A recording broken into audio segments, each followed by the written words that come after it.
I'm Lesley. If you're new to yoga, you are in the right place. You're going to learn how to build strength and flexibility, get on your mat every day, and you'll feel better.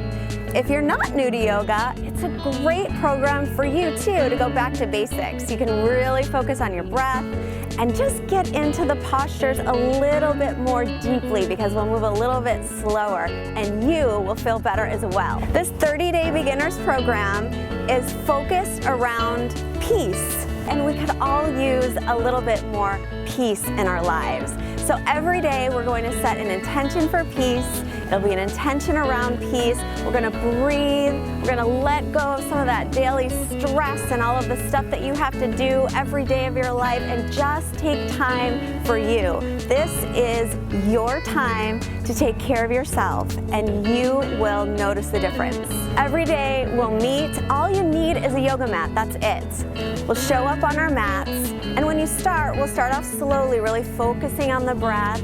And then as you continue, the classes will get a little more challenging as you build strength, but I'll always give you modifications. So don't worry if you're new, because I want you to be new, because this is for you. This is for you to build strength, flexibility, really learn the basics of yoga and alignment so you can practice safely throughout your whole life. So if you commit to join me every day for 30 days in this program, you will feel stronger, you'll feel more flexible, you'll have more peace of mind, you'll feel less stress, and I guarantee that you will feel better. And if you're going to commit to the 30 days, I want you to commit. So write in the comments, I commit, and I'll know you're in, because when you practice yoga, you feel better.